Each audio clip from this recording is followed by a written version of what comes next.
God just anteed up the game, I guess, eventually. Just, you guys are, it's too tough, it's too easy right now. The majority of you guys are all going to hell. Because the majority of people in the world are Christian. The majority of the people in the world are other than the Gentiles. They're Jews, they're Islamic, they're Hindus, they're your whatever. So once again, before there was even a you could be Jewish so what basically before what God you're saying revealed is, himself what to does it humanity. say about God, who's created an earth and created such a small population of that earth, which is going to heaven? The rest of those people are unbelievers in his prophet, okay, and they're all going to hell. So what does that say about God, who all the people other than you are going to hell? All the people other than your American white bread Christian people, hell. What does that say about God? Sir, I got great news for you. There are far more followers of Christ outside the Western world than there are inside the Western world. Christianity, faith in Christ, is not a white Anglo-Saxon phenomenon. The vast majority of followers of Christ live in Asia, Africa, and South America. There are relatively few followers of Christ who have the same color skin that you and I do. We're not talking about the Great White Way. Okay, but what about the rest of the people in the world who don't believe in God? We have to divide those. Don't believe in your Christ. Let's put it that way, because most of them do believe in a God. They just Exactly. Your God. And what you're preaching is but if you don't believe in my God, you go to hell. I never said that once. You said that. You're doing a very good job putting words in my mouth, but I never said that once. You said if you don't believe in Jesus, that you go to hell. You said No, I did not say that. What Christ said was that you need to believe in me. I'm just the mailman. I'm delivering the mail. I'm not calling you to put your faith in me. I'm asking you to be open-minded enough to read the Gospels, examine Jesus for yourself. Now, you've asked a very good question, which is, what about those who've never heard about Christ? How is God going to judge them? I do not know, because Christ never specifically addressed the question. But the Bible makes a ton of points that apply to that category of people who've never heard about Christ. First point, Psalm 19, the heavens declare the glory of God. The skies proclaim the work of his hands. Day after day they pour forth speech. Night after night they display knowledge. You don't have to hear about Jesus Christ. You don't have to read a Bible in order to understand. There is some type of God, the Creator, who creates the heavens and the earth. And there are going to be a lot of people in heaven who simply had that rudimentary revelation, general revelation. God has revealed himself through creation. And I worship the Creator and not the creation. And all of your people who didn't make that leap of understanding, they all go to hell. No, people who run away from God will be allowed by God to continue to run all life long. In other words, sir, you shouldn't be too upset about hell, because all hell is God's affirmation that your free will is important. He takes you seriously. If you want to live your life separate from him, he will grant your decision. You can spend eternity separate from him. If you want to live your life together with him, you can spend eternity together with him. He respects your free will. Secondly, sir, the reason why you should be grateful there's a hell is because if there is no hell, sir, evil ultimately wins. All hell is the destruction of evil. Now, if there is no hell, the good die young, sir. Warped, powerful, evil people get away with murder, and they never get caught. All Jesus is saying is, because God is good, he guarantees that evil will ultimately be defeated, and goodness and righteousness will ultimately win. That's a pretty neat little message, though. That's a pretty exciting message. Hey, don't worry about it now. They'll get there. Oh, no. The moral relativist does not have to worry about now. But if you are a theist who believes that God has created real values, that means you are responsible to fight for justice, to labor for the triumph of the dignity and sanctity of human life, for an end of racism. I have a dream. My dream is that little black children and white children are going to play together on the red sands of Georgia. Where on earth do you think Dr. Martin Luther King got that dream? It's a vision of heaven that the Bible sets forth real plainly. And because Dr. Martin Luther King knew Jesus Christ, because he understood what heaven will be like, in the here and the now, you fight racism and you make the state of Georgia more like heaven will be. And you make the United States more like heaven will be. Why? Because you're a moral relativist? You say, well, it's all relative, it really doesn't matter? No, it's because you understand there are moral absolutes, like respecting the value and sanctity of life. And therefore, you give yourself, like Dr. King did, to fighting injustice and racism. Astronomy argument that you made.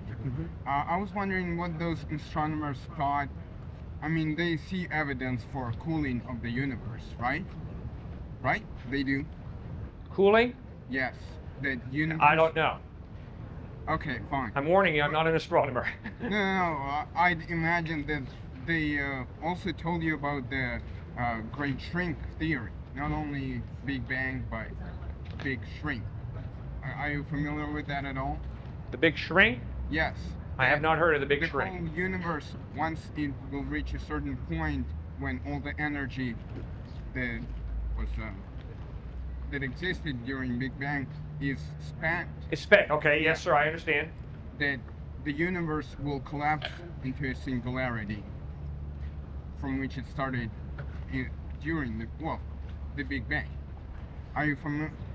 Do they not acknowledge the theory at all? If they acknowledge some people that I talk to acknowledge that theory, yes. Okay. If they acknowledge it, then how is it not possible that universe had there already was a universe, well, a singularity when our universe started, the one that we know. And what I'm saying is, how does that theory not imply that there is a cycle, a possible cycle? There could be a possible cycle if universe collapses into a single point again. Right. I believe that's called oscillating universes. Expand, Yeah. shrink back, expand, shrink back. Exactly. Fine. But That's a theory, but there's Exactly. no evidence to support it. there's evidence to support that universe is cooling. That's why. Yeah, there's evidence that the universe is and expanding, and it might run out of energy at some point to Exactly. expand. And what But then happens obviously then? the question is, what's going to happen then? Exactly. That's why Well, we don't know. we don't know. But you said that those astronomers believe that before the Big Bang there was some sort of cause for it, right? Look, guys, it's real simple. I'm convinced that 10 years from now, it's very possible that the Big Bang might be viewed as antiquated. All right? So believe me, I'm not out here saying, wow, the Big Bang, that's where it is. All I'm saying is, based on the evidence today of the Big Bang theory, the evidence is the universe is not eternal. They're not a bunch of oscillating universes. Based on the best evidence we have today, before the Big Bang, there was nothing. Then all of a sudden there was the Big Bang and we had something. According to the theory, there was no before the Big Bang. There was Big Bang. At and this point, universe that's what the was evidence created. points to. Now, maybe that's going to be shown to be wrong, and I'll be open to that. All I'm pleading with you guys is, come on, guys, let's be open-minded. Let's follow wherever the evidence leads to today, and if we get more evidence, we'll follow that new evidence. It couldn't be shown wrong. That would mean that they would disprove the theory. It could be expanded. But either way, also I wanted to point out for all the historic events that you cited, for instance, war with Napoleon, the Holocaust, we have more than just witness accounts. We have evidence from the scene that actually happened. We actually still have those the buildings where the concentration camps were. You bet. So, I don't think you can extrapolate that to Jesus, right? Oh, sure. No. Archaeology shows us that Bethlehem was a real first-century town. Oh, no one's denying that. Oh, yeah, there were people who, in my Really? face, denied Nazareth being a real first-century town. Well, But then there all were archaeology people who has denied done is, Troy. it's shown that Nazareth was a first-century town. But there were many people who used to say, wait a second, there's no archaeological evidence that Nazareth existed in the first century. But recent archaeological digs have unearthed farming tools, pottery, some graves in Nazareth that clearly are from the first century, that are from BC actually, which clearly show that Nazareth was a very small, insignificant town, but it definitely existed in the first century. you know, from an evolutionary psychology perspective. Yes. People, you know, people nowadays, we love sweets because many generations ago, sweet foods probably kept you healthy, and those that didn't eat sweet things died, and that's why all of us today have that predisposition you know, fatty foods. Well, could it also make sense that people that slaughtered or murdered other people probably didn't make it in the gene pool, and that's why the majority of people, it's not necessarily, you know, we don't kill everybody just because we have that, you know, predisposition not to want to. Like, it's not, you get what I'm trying to... Let's call it evolutionary optimism. We're all getting better and better because we're all evolving to higher levels, right? H.G. Wells believed that, a great British philosopher, insisted we're all evolving to higher and higher levels. World War I came along, but you know what World War I was? It was the war to end all wars. Then World War II came along, and H.G. Wells watched the most highly educated, highly technologically advanced nation of the world, Nazi Germany, commit some of the most horrible atrocities imaginable. H.G. Wells wrote a book called The Fate of Man, in which he writes, "My faith in man is bankrupt. I trusted in the evolutionary spiral going up, up, up of the human species. Now I have watched organized torture return on a scale never acknowledged before. My faith in human beings and the evolutionary process is bankrupt." I appreciate that type of honesty. I don't understand how someone can read about what happened in Rwanda, in Yugoslavia, in a lot of Africa, and Asia in the past 10 years, and try and argue that, oh, we're all evolving to higher and higher levels. Give me a break. There could be, the moral absolutes could just be a predisposition that we have. It's not that everything's relative, it's just that we've been, you know, we have a predisposition to believe that. That's all I was trying to argue. You know, what does it mean to have a predisposition to believe that something is a moral absolute? It's not, see, we wouldn't, someone has to say that this is a moral absolute, but can't we all just have that inborn in our head for... Exactly. Okay. Now, obviously, when I use the argument that moral absolutes point to the existence of God, I'm hoping that you have not seared your conscience to the point where you're unable to recognize that something's absolutely evil. Because if you have, I have no evidence when it comes to moral absolutes pointing to the existence of God. If I'm speaking to a human being who really believes I can slit her throat or I can give her money to eat lunch, it's just a personal prejudice, then obviously that piece of evidence that I use, the existence of moral absolutes pointing to some type of God, is meaningless for you. I'm convinced, though, that the majority of my atheist friends have not killed their consciences. Instead, they have a very active conscience that ties them into moral absolutes. In fact, all of my atheist friends have very sensitive consciences, and they're quite capable of distinguishing between good and evil, right and wrong. And so I challenge them, ask yourself, how can these moral absolutes exist if my worldview is true, that there is no God? Because if there is no God, there is no mind prior to the human mind, who creates and defines what's right and what's wrong.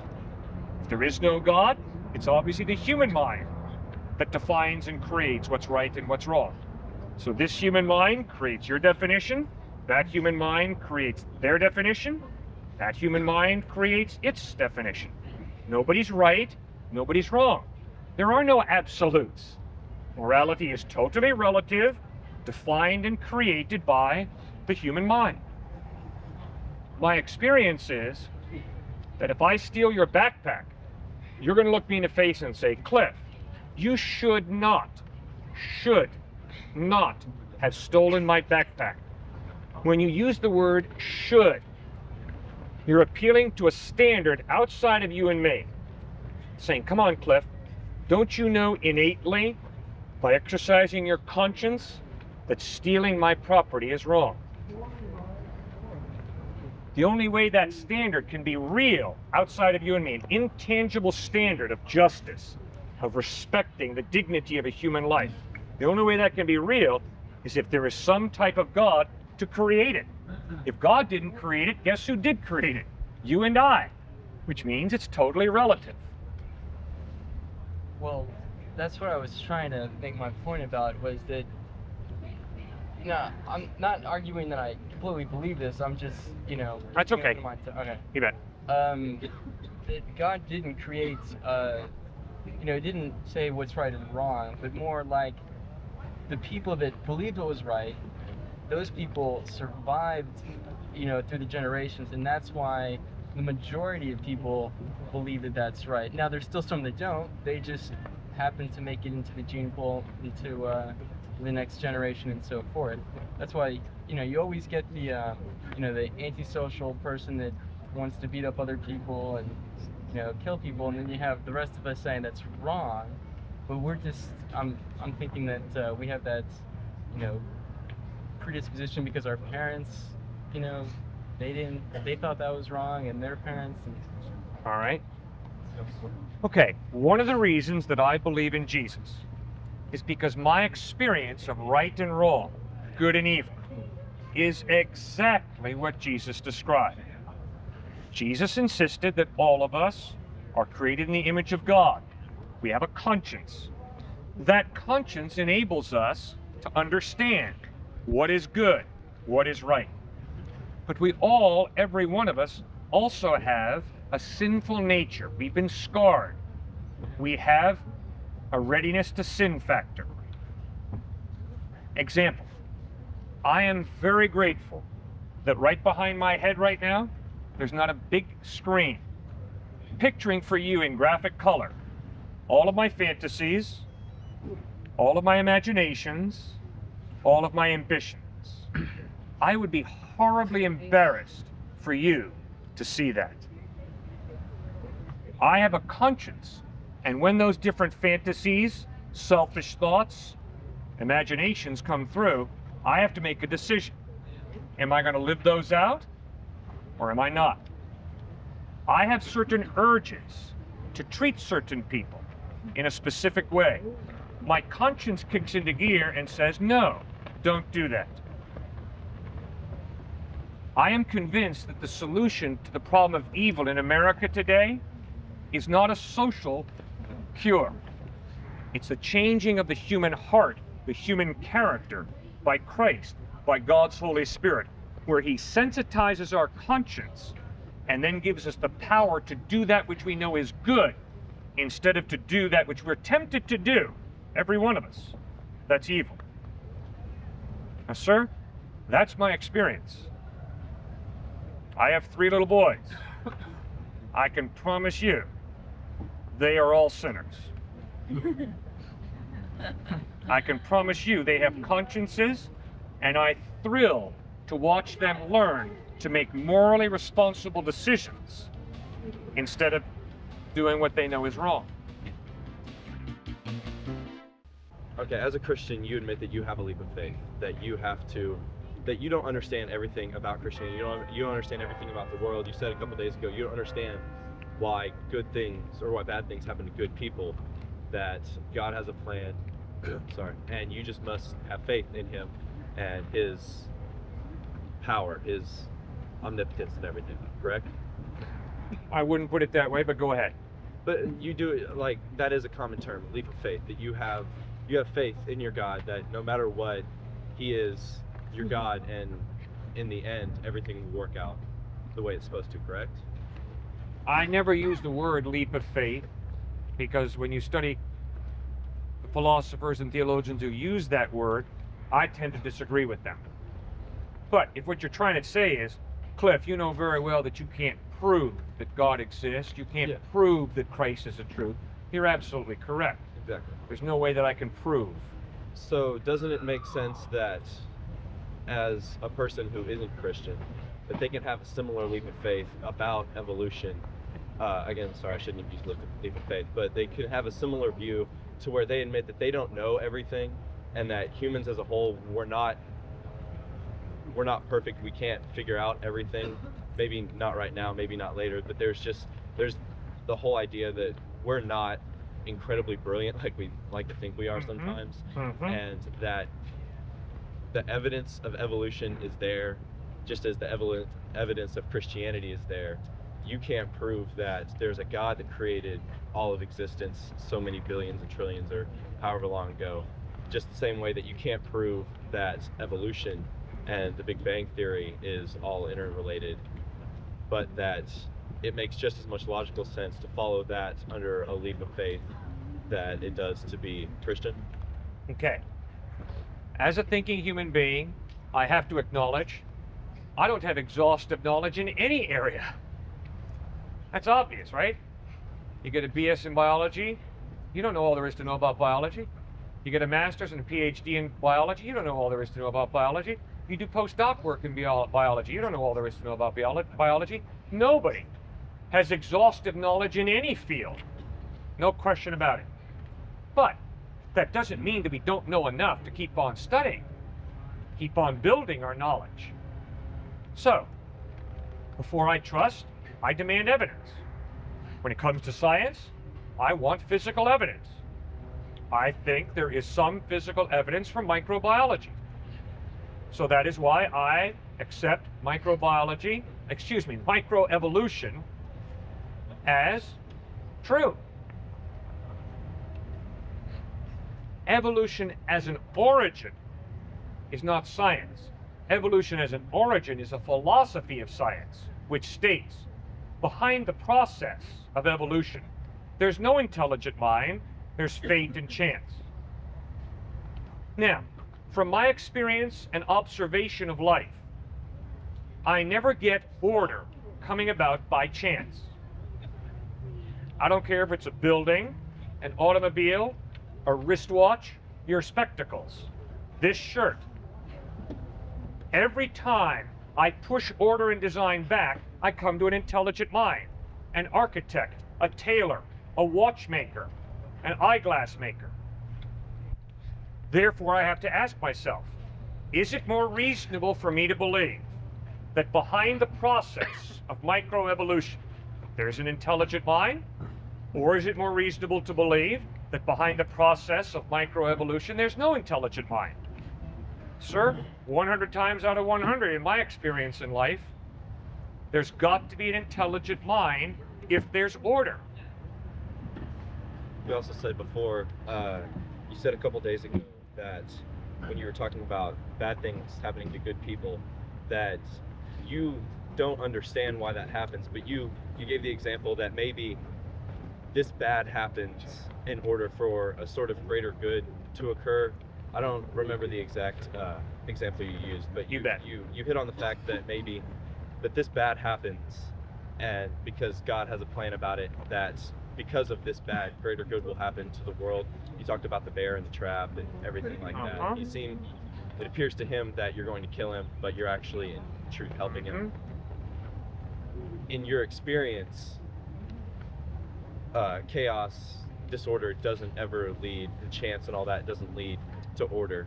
But isn't it possible that, again, that is just something that you can't see, that you can't step back enough from the whole picture and look at it and say, okay, well, on a long enough timeline, this, and this can lead to this. I just can't see it because I'm not. Does that make sense? I understand what you're saying. But sir, remember at the beginning of our conversation, I stated to you, before I believe something, I have to have evidence. I can't just say, I'm going to believe this for no reason. For me, that is a blind leap of faith. I am unwilling to take a blind leap of faith. I have great faith in my pharmacist, but there is evidence to support the reliability of my pharmacist. I have tremendous faith when I pass through in my automobile a green light, but it's not blind faith. It's a confidence that the state does not grant driver's licenses to irresponsible drivers. That's why I'm trusting that that driver is going to stop at the red light. I don't stop at my green light. I go right through that thing, well aware of the fact that if that car doesn't stop, he's going to knock me into an early grave. But there's evidence. It's not blind faith. Similarly, the problem of evil and suffering, when you think it through carefully, does not point to God not existing. Remember, we talked about an all-powerful God can choose to partially limit his power by creating us free. Obviously, I believe that happened, which means if I go up to him, smack him in the face, and turn to you and say, God made me do it, I'm a con artist. God gave me a free will. He gave me a hand. He gave me these for the purpose of loving and respecting him. But because I have a free will, I can pervert the purpose of this hand, smack him. And the vast majority of suffering is a direct result of human irresponsibility.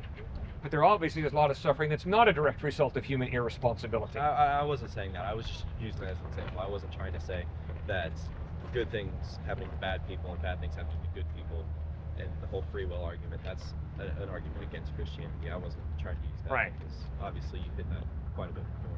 I was just trying to say that it follows logically that if you can have faith about something that you can't see directly, and from a skeptic's argument, one who does, like you were saying, you only believe something that has been proved to you. No, not proved, Or not evidence. proved, but evidence. Right.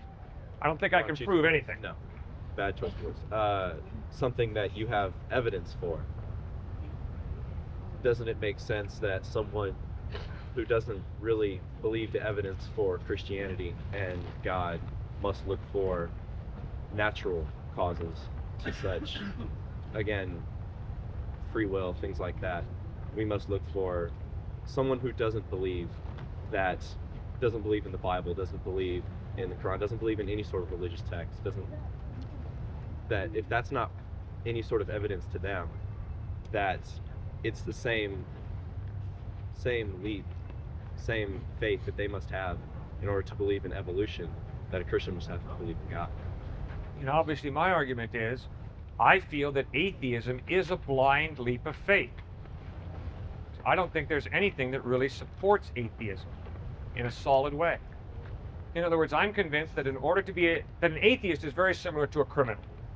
The only reason a criminal doesn't find a policeman is because he's running away. And I think that God has left more than enough evidence for any one of us to believe that God exists. But that's a self-serving argument.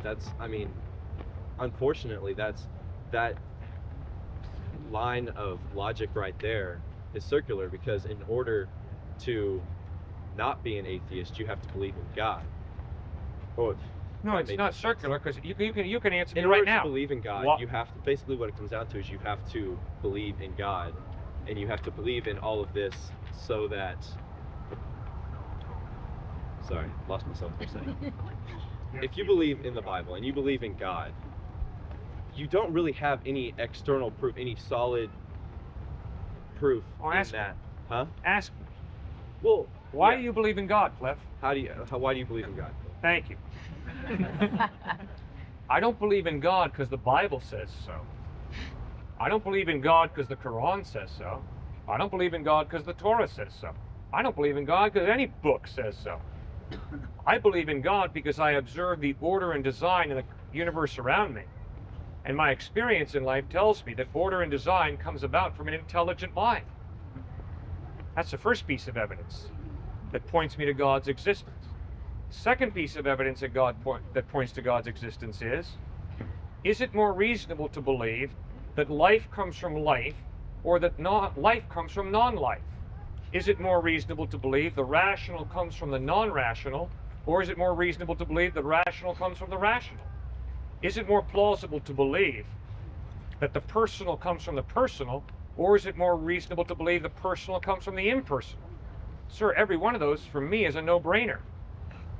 Therefore, it's far more reasonable for me to believe in the beginning God, a personal being, than for me to believe in the beginning matter and energy. Third piece of evidence for God's existence is moral absolutes. the moral outrage that I experience over the slaughter of innocent children convinces me beyond the shadow of a doubt that there might not be many, but there are at least a few moral absolutes. And the only way there can be a moral absolute is if there is a moral lawgiver who creates and defines that moral absolute. Fourth piece of evidence for God is love. I can promise you, sir, if I had to choose between science and love, I'll choose love 100 times out of 100. Now, I respect science, and I use science, and I revel in science. But to be so narrow-minded that I reduce all of knowledge to science, ay, ay, ay. What a scary view of life. What makes my family go around, what makes my relationships go around, is not scientific equations. It's love, caring, compassion, thoughtfulness, selflessness. Love clearly points me to the fact that there's more to reality than matter and energy. There's this innate human ability to genuinely care. The only way love can be real is if there is some type of spiritual being who creates us as more than just biochemical reactions, but who gives us a soul, a free will, where we can love and care for each other. So it's because of that type of evidence that I believe in God. It's not because some Bible or book tells me to believe in God. You say that you can't, that order comes from order, and that Order comes from an intelligent mind. well, yeah, well, that you can't see chance and essentially chaos breeding order. Right. But what is to say that everything that we have here is order? For instance, the human body is by no means perfect. The very fact that we die says that our physiology is imperfect. Yes. If we were perfect physical beings, Yep. that we would essentially live forever. Good point. Unless of course we were murdered or something like that. But under natural circumstances, we would live forever. The same thing with it just left my mind, so I'm not going to call it. No, you're good point. So There's chaos. Again, this is all from a skeptic's point of view. This is obviously, if you're, for someone who can step back and see everything as a sort of chaos as it is, a sort of controlled chaos maybe, that it does make sense that possibly all of this over a long enough timeline could come from, I'm not arguing the Big Bang Theory, because All right.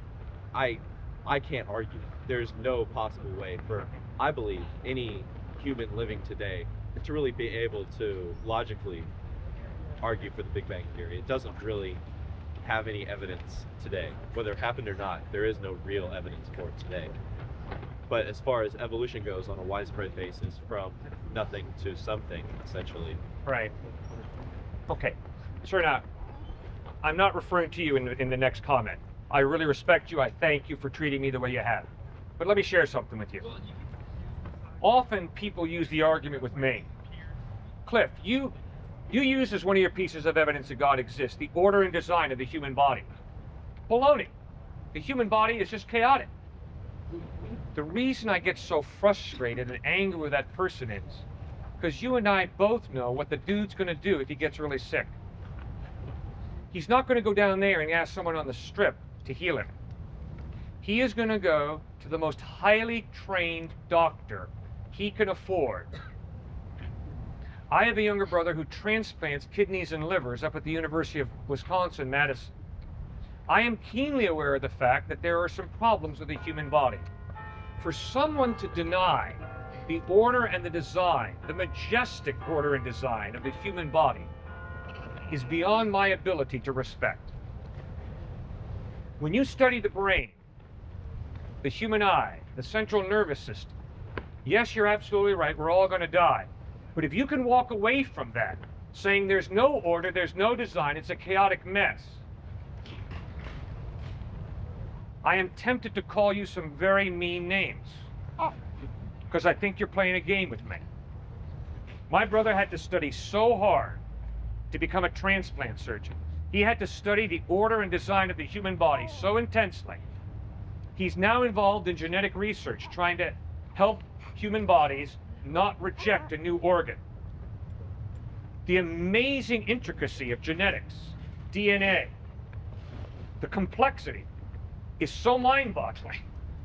For some guy to try and honestly argue with me, no, I just really think there's not that much order and design there. It's just all an accident. It's all chaotic.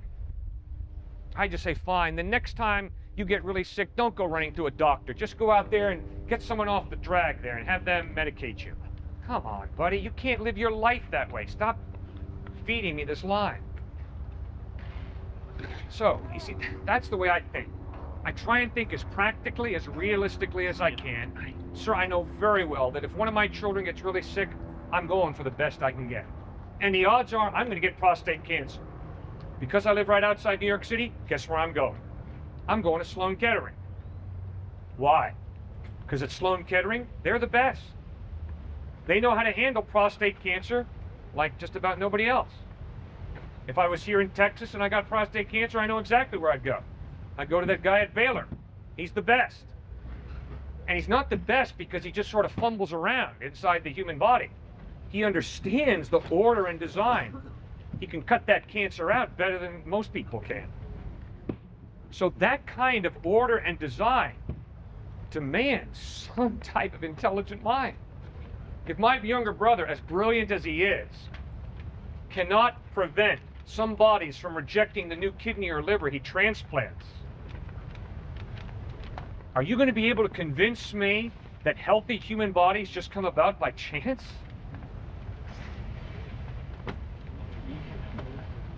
See, that's...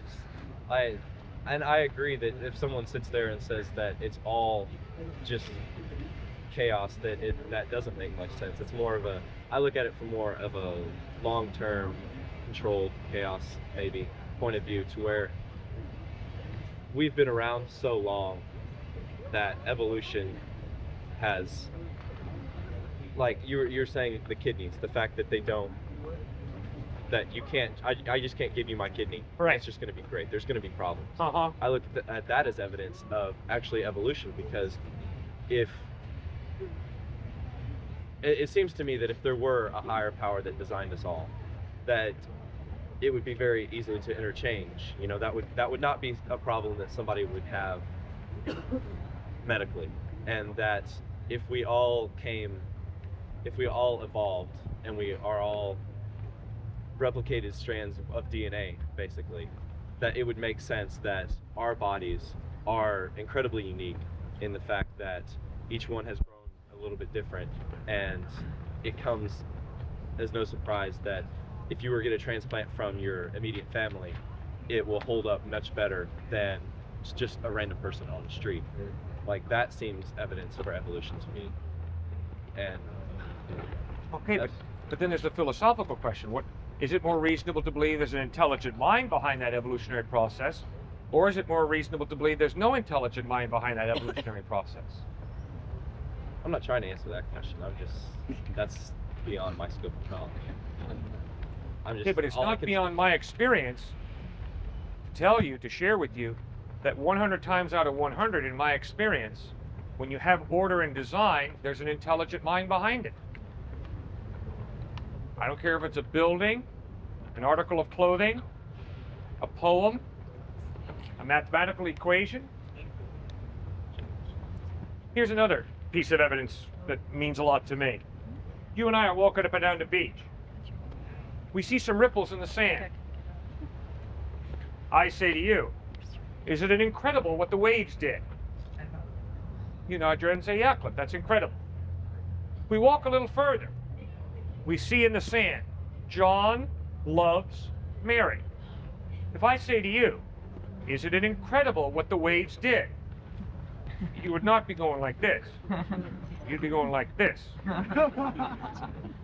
Densely packed information clearly demands an intelligent mind. Do you know that there is more information in the DNA of a single cell than there is in 3 sets of the 30-volume Encyclopedia Britannica? The amount of information packed densely into the DNA of a single cell is incredible. Everything in my experience teaches me densely packed information demands an intelligent mind. Be it John loves Mary written in the sand, or whatever the intelligent communication is. I was wondering if you're familiar with any of the works by the author Daniel Quinn. No, I'm not. Yeah. What's the point? Well, he talks about a lot of things, but one of the things that I wanted to bring up was the topic of salvation, and I guess generally he mentions that the idea and like the idea of salvation is really like it's included to each like religious religion basically, and that like there comes a religious righteousness with people that they say, okay, my religion's right, I'm going to heaven, you're going to hell. And also he talks about like what we need to be saved from, like what is so bad about this world that we need to be saved from, and that we need to like put our faith into and live our whole lives in devotion to something that we have no idea what it's about, like the afterlife faith. So I don't know. I mean, that was kind of broad, but if you can say anything about that. As I look at life on this planet today, it seems to me that there's a tremendous amount of good, joy, happiness, tremendous relationships. There's also a tremendous amount of envy, jealousy, divorce, racism, sexism, war, suffering. Jesus Christ wants to save us from our sinful nature, which tends towards envy, jealousy, hatred, divorce, rape, date rape, racism. He wants to change our character so that we are more loving, kind, merciful, forgiving.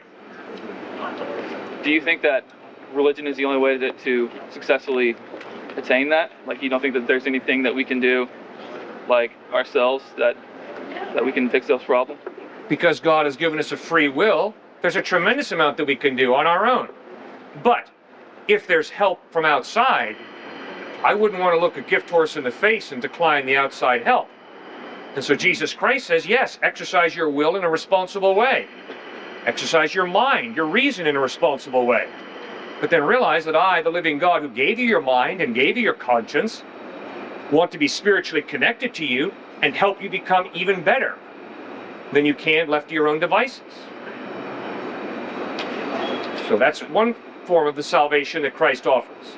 The second form of the salvation that Christ offers is, the statistics on death are very impressive.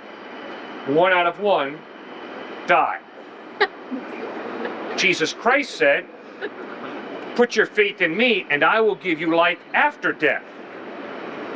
Due to the fact that if any one of us here were injured severely enough or got AIDS, I think we would go running to the most talented doctor we know.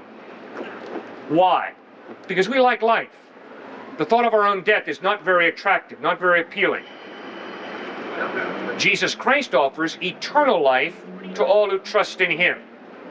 That's a second form of salvation that Christ offers. Sir, can't be positive, but I think both you and I should be keenly interested in both of those options. Because I think you and I have a problem with sin, and I think you and I are going to have a problem with death as well. And in light of the fact that Christ wants to help us with both of those, we should seriously consider him. All right, thanks.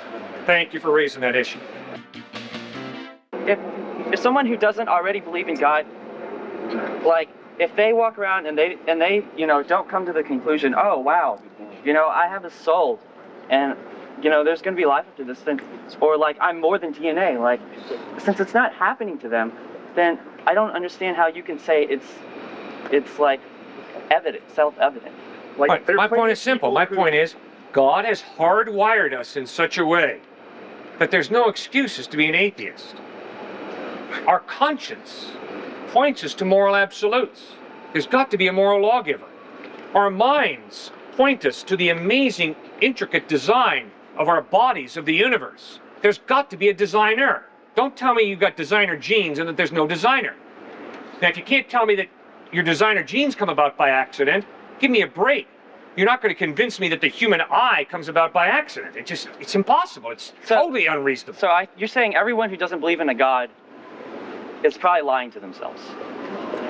I am convinced that a human being who's an atheist is an atheist for the same reason that a criminal doesn't find a policeman. He's running away. An atheist is running away from the evidence. Well, what if, I mean, so if I told you that I was an agnostic, Yes? because I thought it seems more true, you would tell me that I was lying? No. I would tell you that if you're agnostic, so far you've been running away from the evidence. What if I feel like I'm seeking the truth? Great. How could I still be I would running encourage away? you to keep seeking the truth. So, technically, if I want truth, Yes? then You in your have mind, to pursue it. That's what and I Jesus am meant. pursuing truth. That's what Jesus meant when he said, ask and it shall be given you. Seek and you shall find.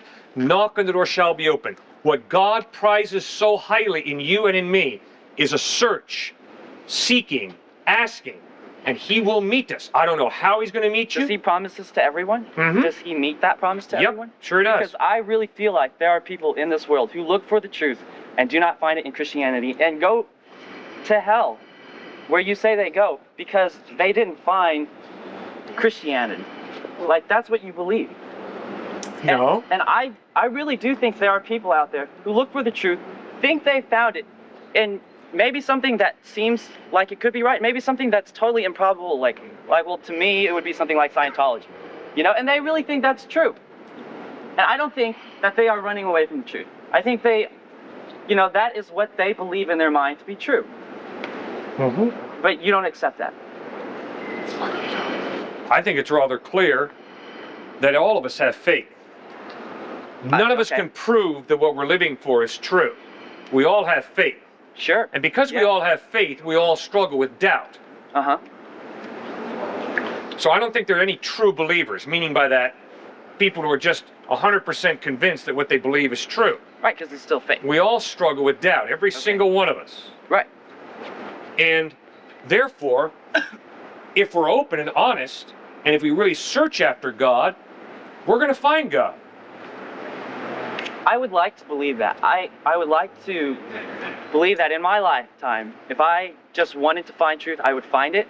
Uh-huh. But, I mean, I'm definitely not the only person in the world who's looking for truth. And thousands of people, millions of people have died looking for truth, finding it in different places. And so I don't really think that that can be true. That if you look for truth, you will find it. Because it's going to be untrue for someone. Right? Well, I'm convinced that God loves every single one of us so much that by his Holy Spirit he reaches out and draws us to himself. And just look at the way he's hardwired us. I mean, to be an atheist is so hard. It is so difficult. To be an agnostic, intellectually, is so hard. I mean, agnostic sits back and says, I don't know. Well, that's an intellectual option, but it's a practical impossibility. Because every day you've got to make ethical decisions. Every agnostic has faith. But see, The question is, what's the object of your faith? Separate the two. It's possible to separate you believing in an ultimate truth in the God of the universe, and you just doing what you think is right. You can do one without knowing the other. Yeah. I can do what I think But if is you right. deny God, it doesn't mean you just live in a vacuum.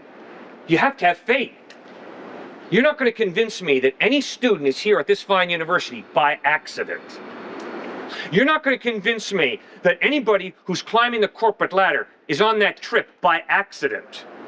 You're not going to convince me that anybody in the United States who's working as hard as they are to realize the American dream is doing that by chance.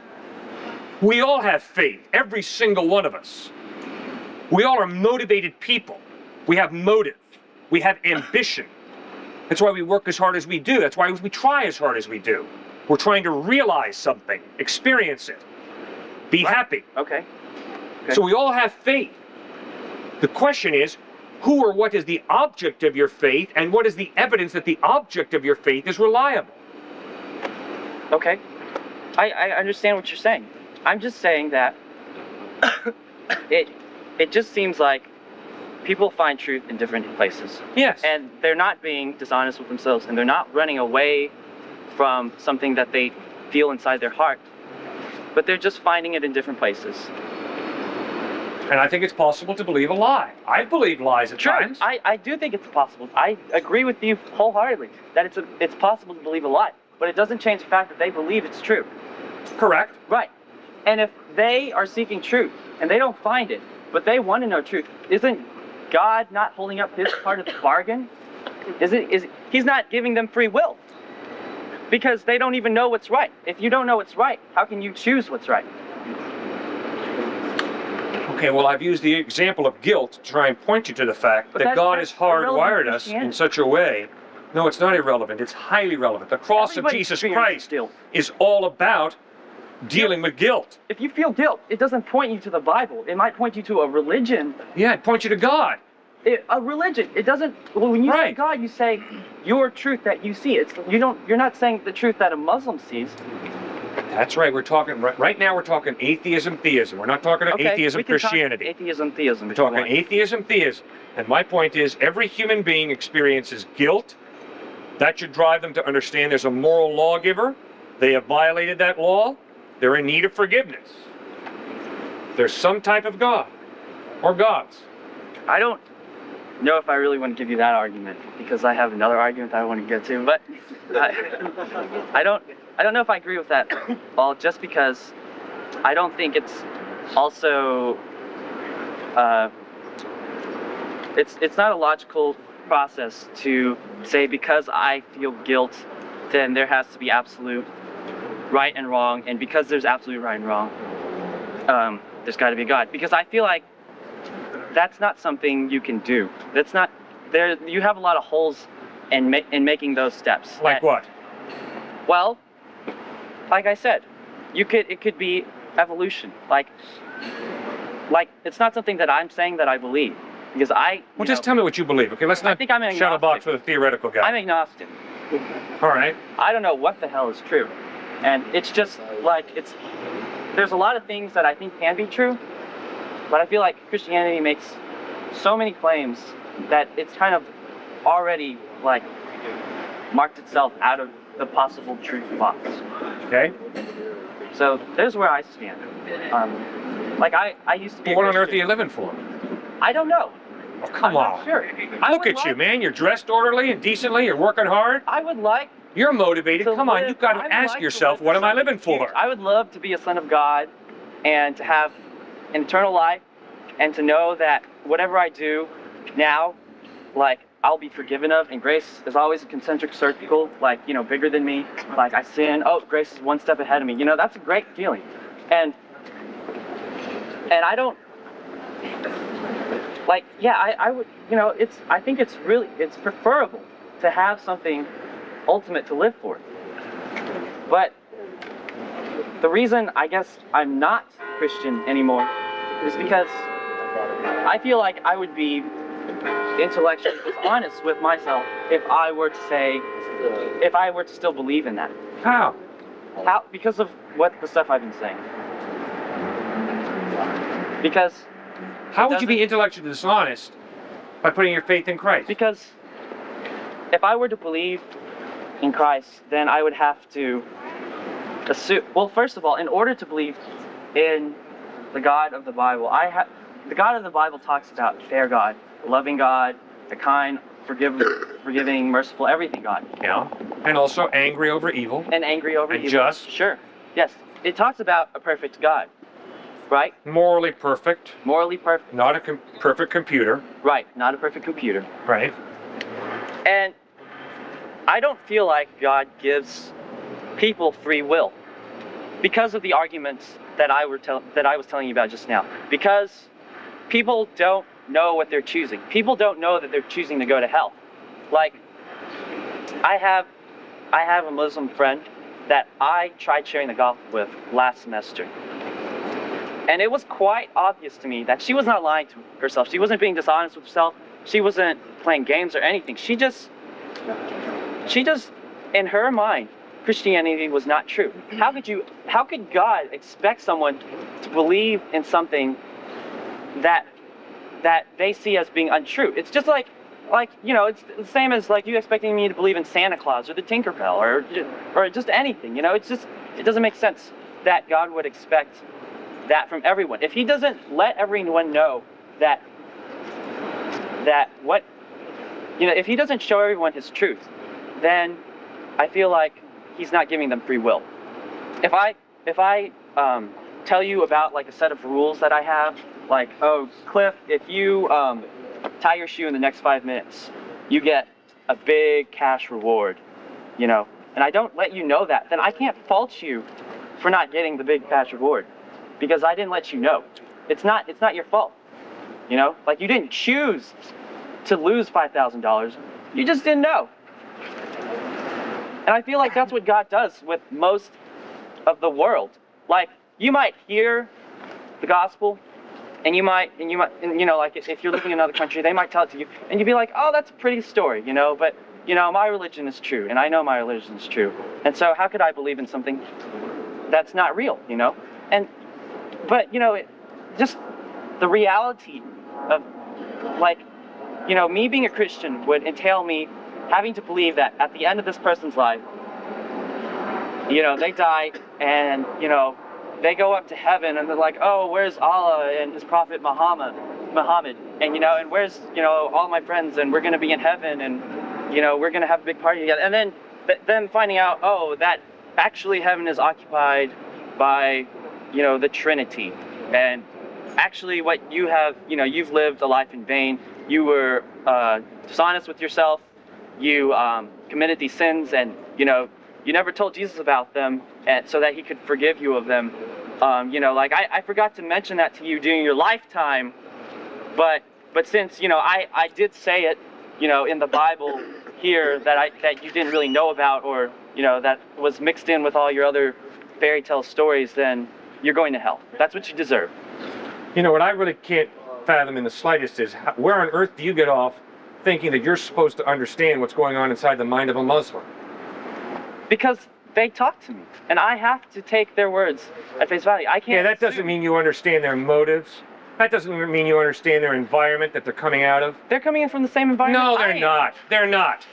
You've got to take each person as a unique individual, man. I do. Come on. I never said that. And you're not so smart that you understand what's going on inside the mind of a Muslim. I'm not so smart. They're not trying to deceive me. Sir, you are claiming far too much knowledge about a Muslim than is appropriate. I'm claiming what's coming out of their mouth. Yeah, well, there's a lot more to me than what comes out of my mouth, and there's a lot more to you than what comes out of your mouth. The only and thing Jesus I can warns assume about judging. You is what you say, is what you tell Yeah, and that's why you better not judge me, because you don't know exactly what's going on inside of me. And I don't know exactly what's going on inside of you. But I can. And you don't know what exactly is going on inside of your Muslim friend. You don't know. The only thing I have to go on is what you say, is what you tell me. That's why you better not be judgmental. That's why you better take a big step back and say, I don't know exactly what's going on inside the mind and heart of that Muslim friend. I can't prove it, but I have to just assume that you like red cars. I listen to you. Would you please listen to me? I'm sorry. I don't understand how you get so intense on this. Well, look what's going on inside this Muslim person. You don't know what's going on inside a person. Neither do I. That's why the only ultimate judge is God, the all-knowing God. It ain't me and it ain't you. Yeah. Can you just tell me one thing? I'm sorry if I'm being really slow, but what is wrong if a Muslim person tells me how they feel? What's wrong with me assuming that what they say is true? Nothing wrong. Well, that's all I was doing. No, it is not. You were saying that this is where they're coming from. Like you know the whole story. You don't know the whole story. I don't know the whole story. None of us knows the whole story about any person. You think you know the whole story about your mom and dad? You think you know the whole story about your roommate? I don't. I never said that. Neither do I. Well, that's why you don't judge. That's why I don't judge. Because we are incapable of doing that. Only God and that person know the story. I don't know it. That Muslim will have to answer to God. I'll have to answer to God.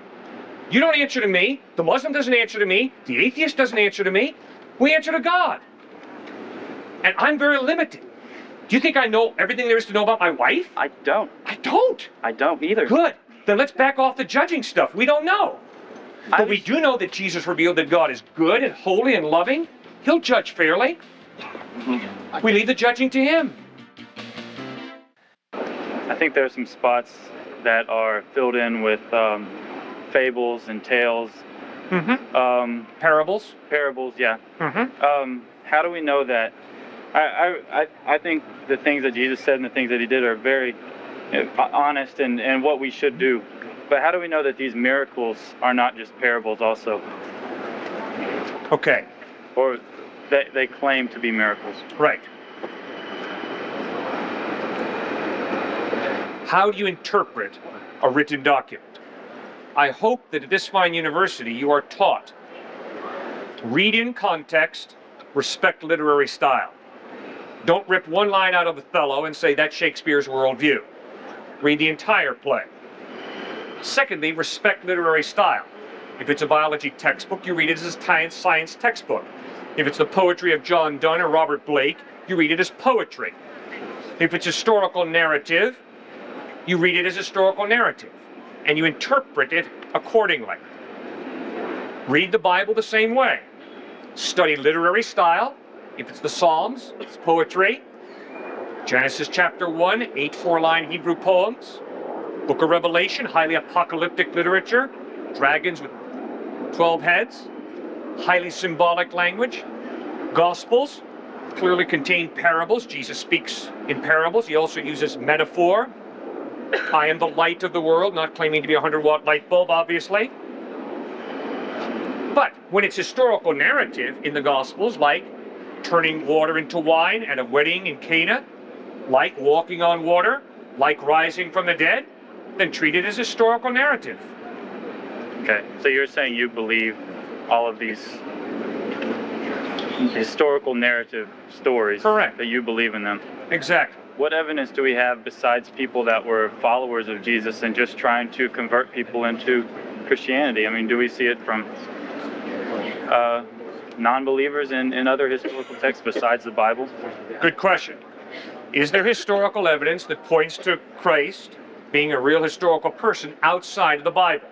Yes. No. I believe in Jesus Christ as a person.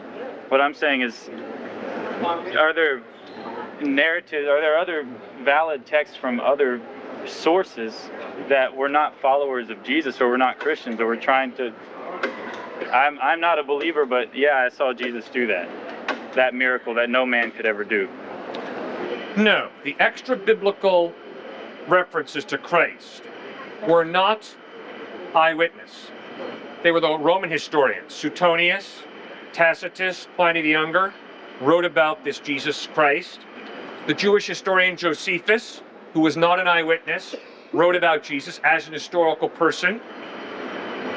The Gnostic Gospels are written by who knows whom, but in order to give their gospel credibility, they would attach the name of an eyewitness. They were pseudepigraphal documents, and they insist that Christ was real. But no, we don't have an eyewitness account of Christ walking on water from someone who was not a believer. So do you think that maybe they were just saying these things just to influence us? I mean, it's possible. Jesus said some great things, and he did wonderful things throughout his life, and right. I don't think many people question that. What I'm saying is, are they kind of adding a little extra punch in their story to get us to just, hey, okay, take my life, take my faith? It's possible. But I don't think it's fair to have as a criteria for historicity. I have to have enemies of this person who were eyewitnesses write about it. I mean, if that was one of my tests for historicity, I think we just wipe out the majority of ancient history. For instance, the Quran. I think the overwhelming evidence is the Quran is a very reliable record of what Muhammad taught. Now, obviously, the Quran was written by Muhammad's followers. But just because they're his followers doesn't mean they're not reliable. Now, there's some profound illustrations of this when it comes to the Holocaust. For me to say, I have to have a non-Jewish author writing about some of the death camp experiences in order to believe they really took place, I don't think is honest. I don't think it's open-minded. I think that Jewish people who did suffer the atrocities of the Holocaust are not automatically unreliable just because their race was persecuted the way it was. I think we can accept that as historically accurate testimony, although it just comes from the Jewish people. certain parts of it. So, therefore, I don't think it's fair to say we can't accept the miracles in the Bible because we don't have someone like Pontius Pilate writing about seeing Jesus risen from the dead. We've got 4 different accounts, Matthew, Mark, Luke, and John. That's incredible when it comes to history from 2,000 years ago, that we have that many different independent accounts. We've got Peter and James as well writing about this Jesus. So compared to anything else from history that long ago, we have a plethora of different accounts, unique accounts, about his miracles, his death, and his resurrection. But then what really seals it for me is the fact that these guys were willing to die, not for their belief. Many people will die for their belief. But these guys were willing to die for what they claimed to have seen, the dead Christ risen from the dead. That gives it a tremendous amount of credibility. Because people will not die for what they know to be a lie. And if these dudes did not see Christ risen from the dead, and they were just making it up to give a little punch to their religion, they knew very well they were dying, lying. And they would not have been willing to die to cover up what they knew to be a lie. Just look at Watergate. Dean, Ehrlichman, and Haldeman, 3 brilliant American lawyers, are not willing to even go through a little bit of prison in order to cover up what they knew to be a lie. Okay. I have one more question Yes, on sir. The book of Revelations. Right? You say with the fiery dragons and all this stuff, it's exaggerated. Symbolic. It's symbolic. Why would the symbolism be so fiery and these people are dying, these people are going to hell? It seems like it's just scaring me into believing, and I don't think that's necessarily what a peaceful religion should be all about. All right, great question. I come from New England, right outside New York City. And I would say there were a lot of people who would agree with you in that neck of the woods, pre-9/11. All of a sudden, I live among a bunch of stockbrokers and investment people, and I had to go down to ground zero with one guy who had worked for one of those brokerage firms that was totally wiped out in the World Trade Center. All of a sudden, my relativist friends in New England began to grapple with the fact that evil is not relative. Evil is real. When my son, who's in middle school, got a phone call from his buddies saying, "Dad's not going to be coming home anymore," my son began to realize evil is real. My classmate's dad was just blown away. If there is no God, evil ultimately wins. If there is a God, and if there is a day of judgment, and if there is a heaven, and if there is a hell, then evil ultimately loses. That is why I plead with my atheist friends. If you take your atheism seriously, or your agnosticism, realize what you're saying. You're saying that in this world, evil often wins. The good die young. And that will never be changed. If you think about that hard enough, that leads to despair. And that's why I have the utmost respect intellectually for my atheist friends who are in despair. There's no hope for the future. Justice is never going to win. That's why I'm so grateful that there's a hell. All hell is the final destruction of evil. And that's exactly what the book of Revelation is communicating. And it does it in wild imagery, correct.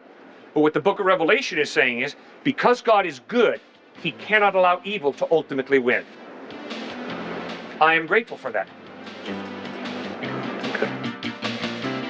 My problem is with religion and not with, Christ or God or anything like that.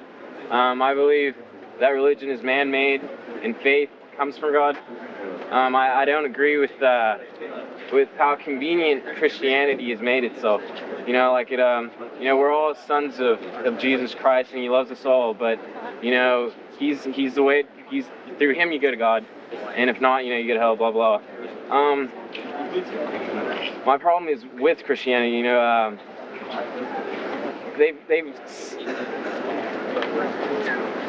like he said, Christ didn't come here to preach, be a Christian or do this, do that. He came to set an example of what to follow, and to be good. Okay, how do you know that? Through what my knowledge of Christianity, through the Bible and all that. I'm not saying I'm a strong believer, because I'm not, because I am confused in my own ways, and I'm trying to figure that out through whatever way possible. And I don't want to fake knowledge about some other religion. I don't want to talk about Hinduism or Islam or anything like that, because I don't know enough to say anything about them. But through what I do see is that how that convenience that Christianity has made itself to be, come through us, that's the way to God, and then there's all like we need money also, that type of stuff. It's I'm against religion, and I'm not against the faith. Well, same here. I'm not standing out here asking you to put your faith in Christianity. I think you'd be a fool to put your faith in Christianity. Right. Christianity's been used to hurt a lot of people. Jesus Christ, he's different. Right. To put your faith in him is wise. Right. But the same Jesus who told us to turn the other cheek also said, the work of God is this, to believe in the one he has sent. Jesus called people to believe in him. Jesus insisted that his death is the vehicle through which God offers us forgiveness for the wrong that we do. So when you read the Gospels, you'll notice that Christ calls people to himself, not to Christianity, but to himself. He just doesn't call us to a set of morals, a set of ethics. He calls us to put our faith in him and to enter a spiritual relationship with him. Does that make sense? Right, no, and that's what I'm arguing, and that's what I'm saying, like, what I'm against, I'm not really, like, asking a question or anything, I'm just stating my opinion, is what I am against is religion of any type. I think that it's kind of like a lie that, you can say the church, any type of church that tells us, you come through us, and we'll teach you this, and blah, blah, blah. I think, faith and any relationship is just one-on-one with whatever your God is, or whoever you follow, and whatever their teachings or whatever you believe you are supposed to do, and that's the way to it, not through some church that you go every Sunday and you pay your tithings, and that's the way, like that's how many people do live their lives. They go to church every Sunday or whatever, and then they do what they're told, and that's how they believe they're going to get to God, and I think that's totally wrong. Okay, what do you think about this? I am God, and I have great faith in myself. What would you say to me? You're God? I mean, I don't... I'm God, and I have great faith in myself. What would you say to me? I don't know what I could say. What would you say to me if I said, the pink elephant, the one right here on my right, is God, and I have a genuine faith in this pink elephant? What would you say to me then? Personally, maybe you're crazy. I don't know. Crazy? For the pink elephant? Yeah, the pink elephant, the one right here. What would you say to me? Would you say to me, Cliff, that's your truth? Sure. And we all create truth in our own heads? So, the pink elephant here on your right, Cliff, is true for you, and that's cool. Is that what you'd say? If that's what you believe, then I mean, I'm not going to impose on your beliefs or anything like that. Not necessarily I believe that's true. I don't believe in your pink elephant, but I'm not going to, Okay, good. So you don't agree with the thinking that says you create truth in your own head? I think you find it. You can find it?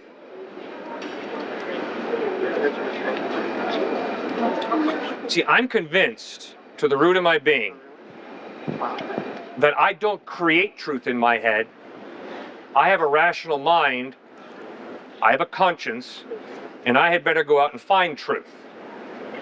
And I can believe lies, and I can jump into fantasy land like the pink elephant on my right hand is God, or I can jump into the fantasy land that I'm God. But I think in reality, there's a God who is separate from me, who created this cosmos because of the amazing order and design. It points to a designer. But I hit a brick wall. And the brick wall I hit is, although there's got to be some type of designer, because of the design in nature and in the human eye, I'm not smart enough to figure out who God is.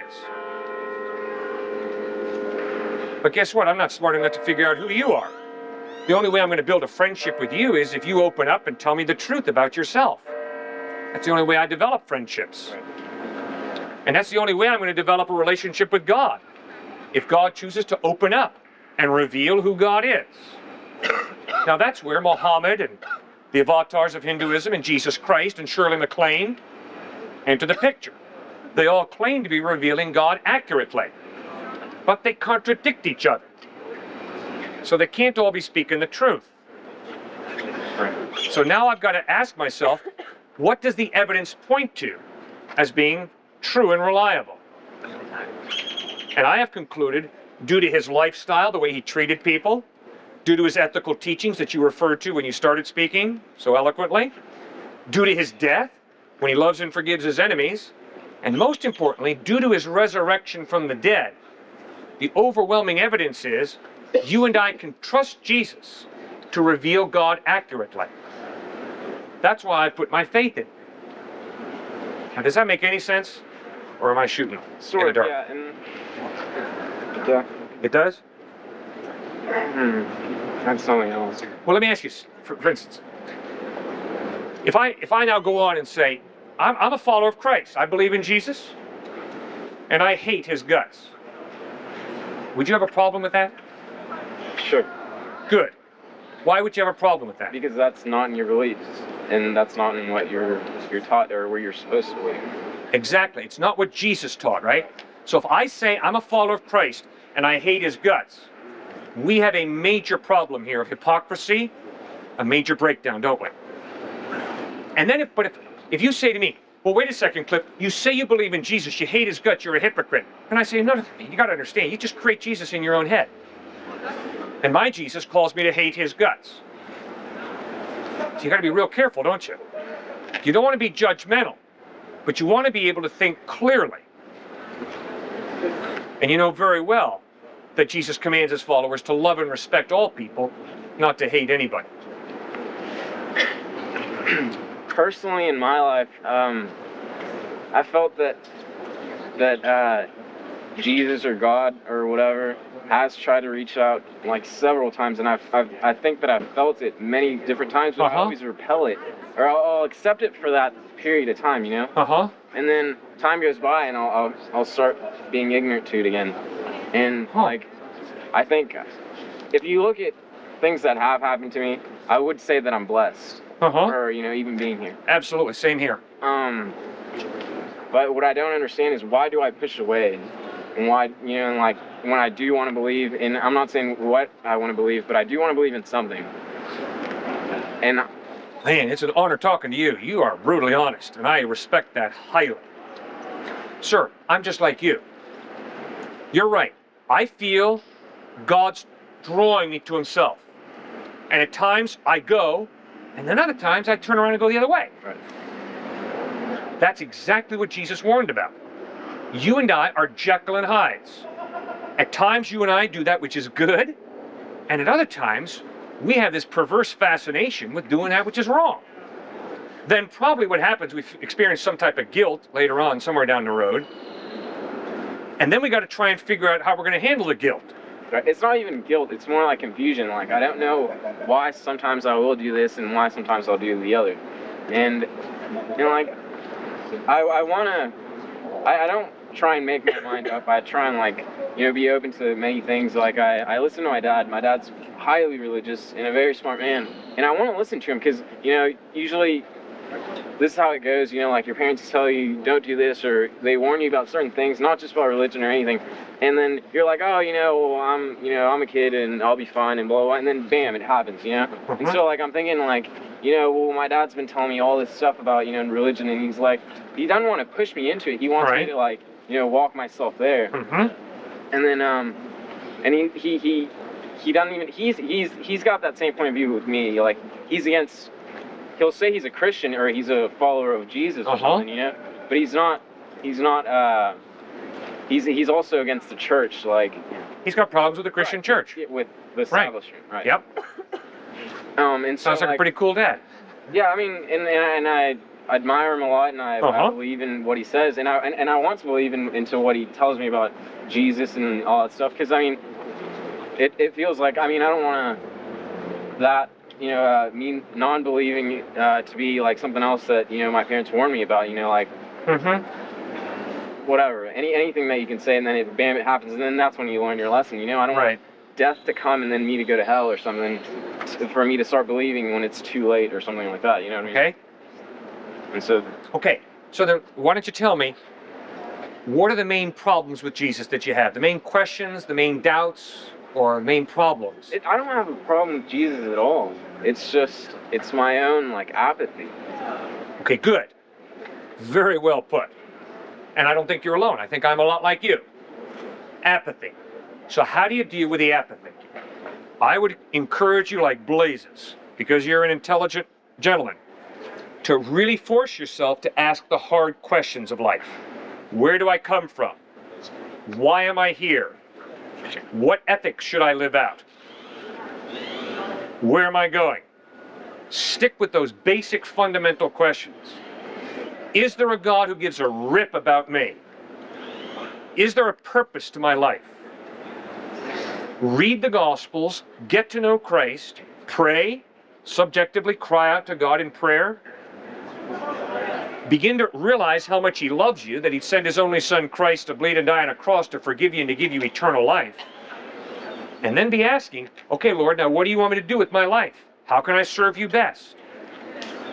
And that might be as an engineer, as a biochemist, or an author, or I don't know. But I am convinced that God has given you talents and he wants you to use them to serve him in some capacity. Then be brutally honest with yourself. Apathy is the opposite of love. He loves me, I want to love him. In fact, a lot of agnosticism is simply apathy, I'm convinced. I don't really care, so I'm not going to make the effort to really go after it. So watch out for that apathy, that agnosticism that is so crippling. How would you account for different moral standards throughout the world then? Because we also have a free will. Not only do we have a conscience, but we have a free will. And I can get to the point where I think that stealing out of your stock portfolio is good, because it helps me buy my vacation home on the ocean. I can so twist reality, because I have a free will, that I can rationalize evil and call it good. And I agree with this gentleman when he says, come on, Cliffe, the Nazis had a purpose for what they did. Absolutely correct. Hitler had a philosophy behind his anti-Semitism. Okay. But that's a classic example of human being exercising his free will in a grotesque manner. So then there is a universal conscience that everyone has, that without free will permutating it to absorb evil, that's wrong. So you're arguing that someone born in a culture other than America would have the exact same conscience as an American baby, were they not twisted for personal gain? Because we are all born with what Dallas Willard, the philosophy professor at USC, calls a readiness to sin factor, we are born with a scarred conscience. But yes, there are profound similarities around the world when we exercise our conscience. There is almost no culture in the world that says adultery is good. There's almost no culture in the world that justifies cannibalism, except a few isolated examples. So human beings are born with a flawed conscience. Thus, what God has created in its purest form is flawed. When God created, he created us with no flaws. But one of the consequences of rebelling against God is we became flawed. And that's why Rousseau, when Jean-Jacques Rousseau, the French philosopher, puts forth, little babies are perfect. It's just society that corrupts children. What's phenomenal to watch about Rousseau is 5 of his infants, he had the nanny take down and drop off on the steps of the hospital. Why? He couldn't live out his view that little children are perfect. Little children have flaws, character flaws. You had them, I had them. All you got to do is work with children in a daycare center. We ain't born perfect. We have a sinful nature. So then man is inherently wrong, and God punishes man from the very beginning just for being born? No, so it's by not. being born, I am inherently going to sin, and therefore going to transgress God. I have no chance. there are consequences to my decisions, consequences that go down through the generations. You appreciate the responsible decisions that people made to put this fine university together, and you benefit from it. But you also suffer from sinful decisions of your parents, their parents, that have ripple effects down through the ages. And you and I are born as Jekyll and Hydes, is my observation.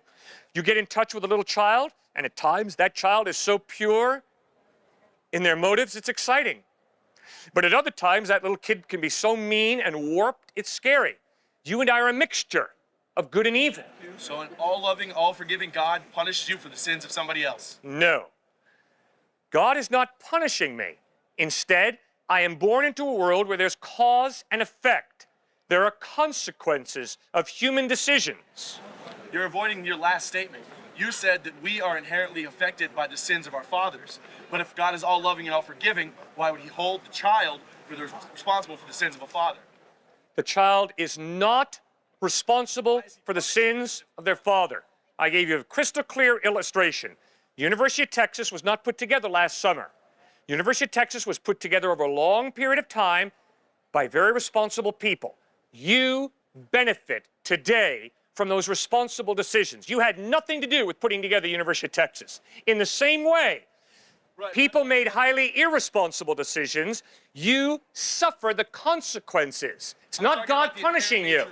You're born into a world where there's cause and effect, free will. You benefit from the wise, responsible decisions of others. You are hurt and scarred by the irresponsible decisions of others.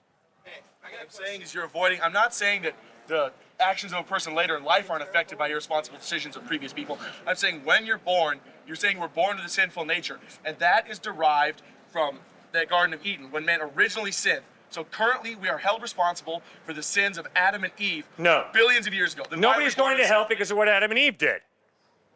I am not responsible for what my mom and dad did. False. Then why? Okay, then you said man is changed because of the original decisions of Adam and Eve. We were perfect. We're born flawed. Sinful, born flawed because of Adam and Eve. So God has warped No, not just because of Adam and Eve, because of mom and dad. Because of our parents. Because of human beings before us. So we are made flawed because someone else did something wrong. Yes, there are consequences of other people's decisions. Seems a bit vindictive for an all-loving, all-forgiving It's not vindictive at all. It's what it's saying is it's time for you to wake up and smell the coffee. The ethical decisions that you make today don't just affect your life. The ethical decisions that you make today have ramifications. Just study children of divorce. Just study children of alcoholics. There are profound consequences that go on for years after you make your decisions. Why do you assert the existence of a so-called God? Why your particular God especially, whenever these things were already here and taken as a given? Arbitrary or not, is beside the point. They're here, they're real, we can explore them and experience them. What's the need to add these labels like God, and especially your own God, and the things that he prescribes as morality, rather the priests that represented him in the past, as you're representing him now, I suppose? Okay. One of your fundamental assumptions that just came out is reality exists and you have the ability to understand reality, right? Yes, it's not an assumption, it's pretty obvious, actually. It's pretty obvious. Yeah.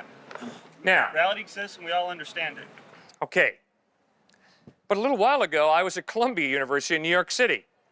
And these Columbia freshmen stepped out of the crowd and said, wait a second, prove to me that a scientist did not create you yesterday and give you all the memories that you have. I thought they were playing a game with me. But after the discussion, I learned that that is exactly what they had just studied in philosophy class. Meaning by that, please prove to me that you have the ability to perceive reality. That's ridiculous. How can they offer you that question unless they've already assumed? That's begging the question. They couldn't ask you that question without assuming the reality consists enough to convey the question to you and you to hear it and understand it the same way they presented it. Fine. That's absurd. Why would you? I happen to agree with you. But I'm warning you right now that if you study postmodernism and if you study, quote, cutting-edge philosophy today, the big question is, how do you know that you were not just made by a scientist yesterday in a vat, and this scientist gave you all your memory, all your experiences that you think you've had in the past. Well, you and I both agree that that's absurd, so we can just skip that one and get to the real question, which is... Well, I'm sorry, it's what I have to deal with when I go and speak at Columbia. And I hate to tell you guys, Columbia is not a ragtag university. They are very intelligent I disagree with him the way you do. I disagree. I think it's silly. I mean, it is rather symptomatic of modern philosophy to really do this. Hey, they did this thousands of years ago, this kind of crazy questions. But you could call that like the slag of philosophy. The essence of philosophy can't be judged by that standard. Bad philosophy exists just like good philosophy, just like bad everything else. And by matter of fact, bad religion. The real question is, what's so good about religion as you present it, your Christian religion, I suppose it's Christian, right? What makes that something we would want when we have nature to give us a sense of conscience already? We were born with it. It wasn't presented to us. It wasn't taught us. There was no prophet to give us the genes that gave us the brain, that gave us the sense of right and wrong. We felt that. I mean, as soon as we were in existence and we had consciousness, when we were children, we felt what was right and wrong, good. We laughed when something was good in front of us, when we felt right. We didn't need someone to preach that to us. What are you preaching here? Oh, I think it's a great point. What I'm telling you is, you don't need me to tell you what's right and wrong. You have a conscience. The point being, where does your conscience come from? It doesn't come from society alone. It definitely doesn't come from me. But it also doesn't come from matter. It doesn't come from energy. A conscience, the innate ability to distinguish between good and evil, demands some type of lawgiver who gives you an understanding of innate laws that are intangible. They have nothing to do with matter. They have nothing to do with energy. They are intangible values. Okay, I agree that something intangible is the source of the tangible. I have to agree with that. We don't see everything that goes on, and yet what's in front of us seems to have come from somewhere, and it seems to go somewhere. I agree that this is true. What are you proposing that we do about that? I mean, it hasn't given us a need to inquire it directly. It gave us these characteristics we have automatically at birth. It's in our nature to be good. It's in our nature to have the capacity to be good and to make mistakes and learn from them and teach each other when we make mistakes, to help each other and also to cut each other off when someone is unteachable. You know, we have this already. What is it that you're adding here with your questioning about this other source, this intangible source? Well, I would hope that if you begin to experience a conscience and you're driven to ask, who gave me this conscience? I would hope that you'd be interested in getting to know this being who gave me the conscience that I have. In other words, I would hope that you'd be on a search to know God, the Creator. Now, obviously, that's where Jesus and Muhammad come into the picture. I have a question for you right away on that. Yeah.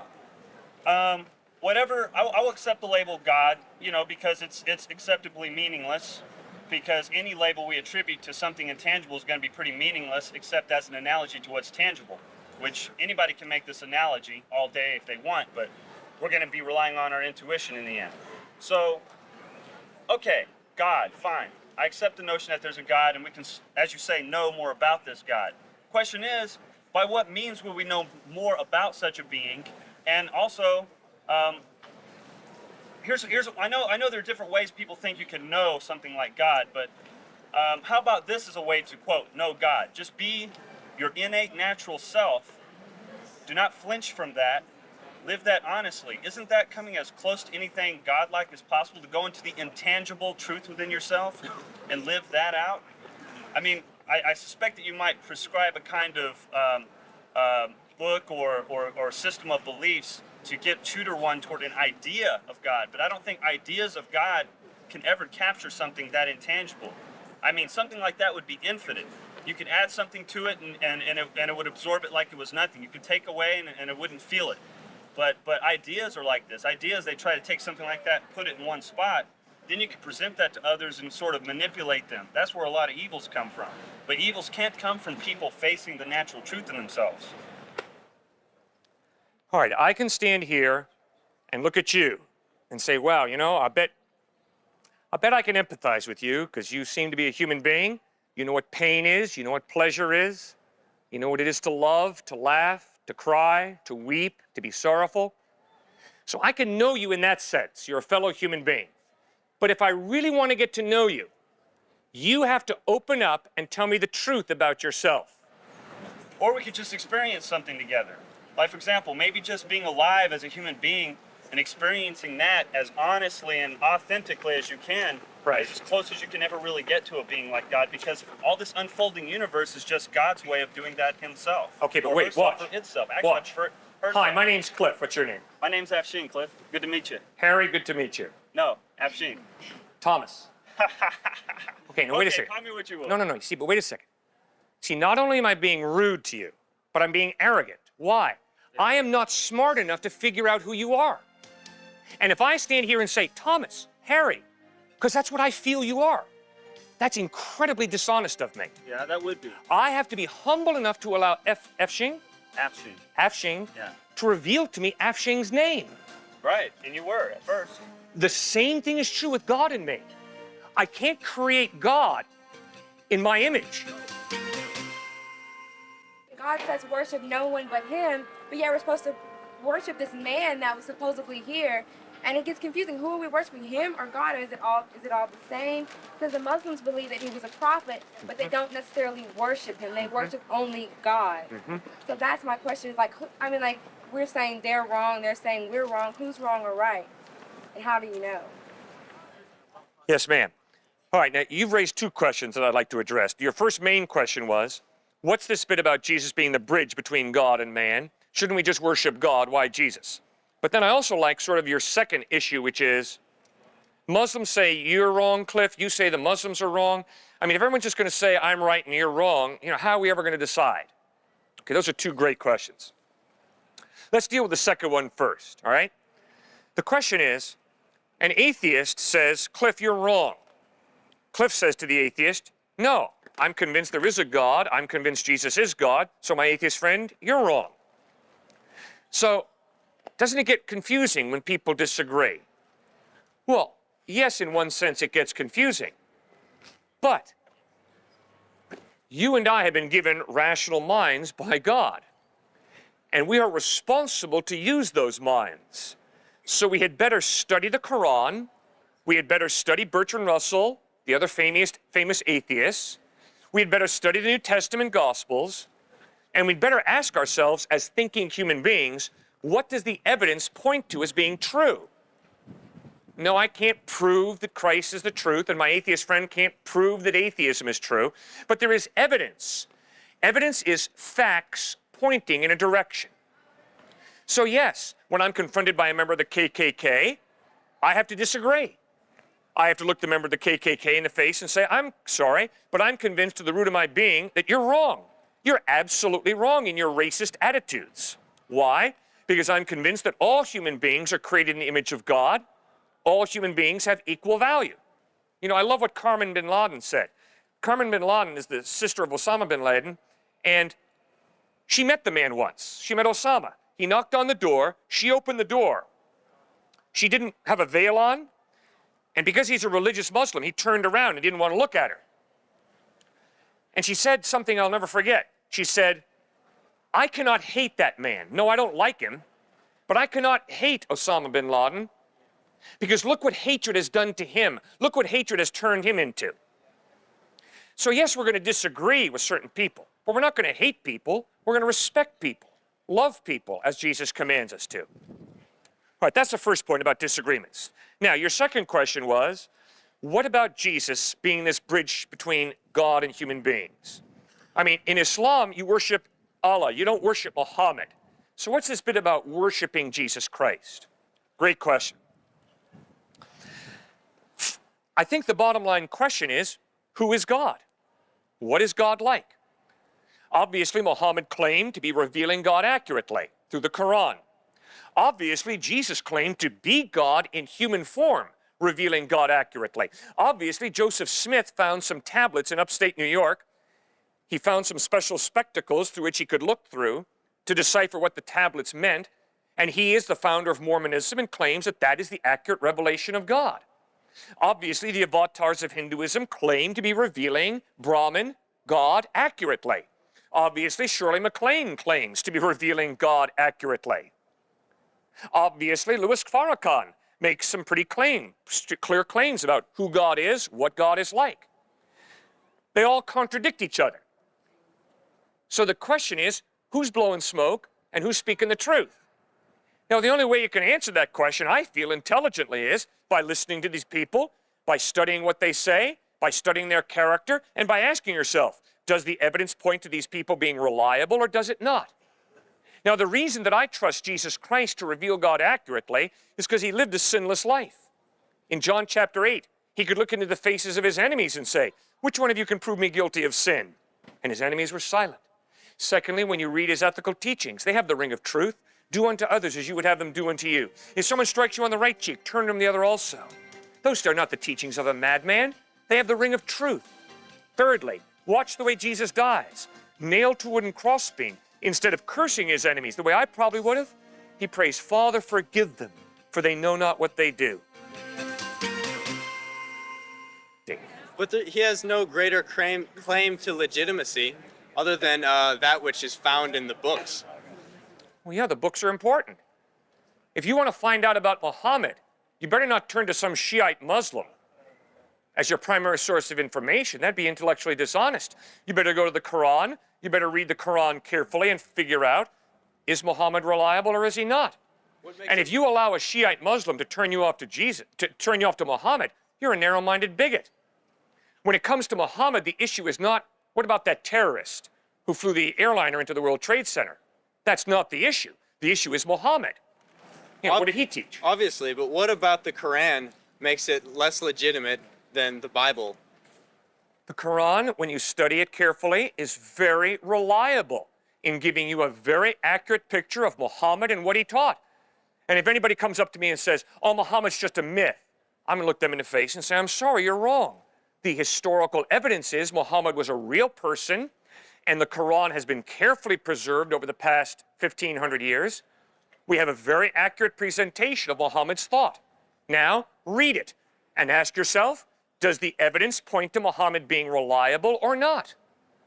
And I'm convinced if you read it carefully, you'll see the evidence is you would not want to trust Muhammad. There are a lot of internal problems. When you look at his lifestyle, I hope you've got some doubt and some skepticism reeling around in your head. The same way when you read the Gospels, you better be a skeptic and you better say, well, I'm not just going to blindly believe. I need all evidence of reliability before I trust. So basically, in all things, we should put our faith in Christ. Yes. That's what because, I mean, we have faith in a lot of different things. Right. Money, power, things like that. So how do we exactly go about how do we cut ourselves away from what we currently put our faith in? Like, let's say I don't know anything about Christ. Right. How do I make that leap? Okay, if you don't know anything about Christ, please get a copy of the New Testament, Gospels, Matthew, Mark, Luke, and John. Read them for yourself. Explore, how did Christ live? What did he teach? How did he die? Did he really rise from the dead or did he not? And ask yourself, as you read the Gospels, does the evidence point to Christ being reliable or not? Then if you are convinced the evidence is he is reliable, take a step of faith. Trust in him. Ask him to forgive you for your sin. Trust that when he died on a cross, it was to pay the penalty for your wrongdoing. And then surrender your life to him, to obey him to the best of your ability, and we all struggle with that, but to obey him as Lord of your life. You see, in America today, spirituality is popular. But if you study the popular spirituality in America today, you'll notice something.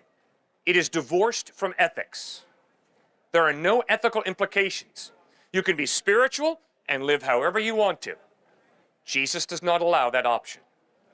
If you put your faith in Christ, there are profound ethical implications. If I say, I love God and I hate you, the Bible says I'm a liar. If I say I'm a follower of Christ and after I finish speaking out here, you watch me go out and womanize, you're going to point your finger at me and call me what? A liar, a hypocrite. Exactly. Why? Because you and I know very, very well that when we put our faith in Jesus Christ, there are profound ethical implications. And that is the very unpopular part of Jesus. Spirituality in America is popular, but notice, watch it. It's a type of spirituality that says, oh, you can be spiritual and there are no ethical implications of how you live your life. Just do whatever you want to do. Morality is relative. When you are confronted by Christ, he says, I am the truth, and I'm God who created you, and I created you to express your sexuality within the context of a lifelong commitment. That's marriage. I created you to love even your enemy. So if you hate someone, that's evil. If you hate someone of a different race, that's absolutely evil. If you're sexist and chauvinistic and you degrade women, that's absolutely evil. And so Christ says, I forgive you. I want to pour my grace out upon you, but that is a grace that will change you from the inside out. And that's where the rub comes. That's where the problem comes. I don't want to change. I want to be God. I want to write the rules ethically. And Christ says, I'm sorry. You put your faith in me, and I will change you. I promise. Yes, sir. Curious, if I don't believe in Jesus or I don't accept him as my savior or whatever terminology you'd like to use, what happens to me? If you reject Jesus Christ, Jesus said, you're rejecting God. So you're not going to be able to know God in a personal way. Secondly, if you reject Christ, what in essence you're rejecting is God's offer of forgiveness for the sins you've committed. Thirdly, if you reject Jesus Christ, you're rejecting what Christ claimed was the way to heaven. So you will miss heaven. Fourthly, Jesus said that if you choose to live your life separate from Christ in this life, he will honor your request, and you'll spend eternity separate from him. He described that. He used the word hell to describe that. In other words, God respects your free will. And if you want to live your life separate from him, he's not going to force you against your will to spend eternity with him in heaven. If you want to live your life separate from him, he will honor your request, and you'll spend eternity separate from him. So I have a follow-up to that, though. What happened to all people before Jesus was in existence? The forefathers, Abraham, Isaac, Jacob, none of them were redeemed by Jesus. Definitely didn't believe in him because it didn't happen yet. Just everybody before them, all in hell already? No, in the New Testament, specifically in Hebrews chapter 11, we find out that Abraham, Isaac, Jacob, Moses are going to be in heaven. Why? Because they lived better lives than the Pharaoh? No. Because they lived better lives than somebody else? No. They're going to be in heaven because of their humble faith in God. And although they did not understand how God was going to forgive them and get them to heaven, they basically said, God, I'm responding to all the revelation that you have given me in humble faith. Now, God takes the death of his son Jesus, applies it to their lives, and all those fine Jewish men and women of faith who genuinely put their faith in God and responded in faith will be in heaven. Hebrews chapter 11 teaches that crystal clearly. I'd encourage you to read it for yourself. It's towards the end of the New Testament.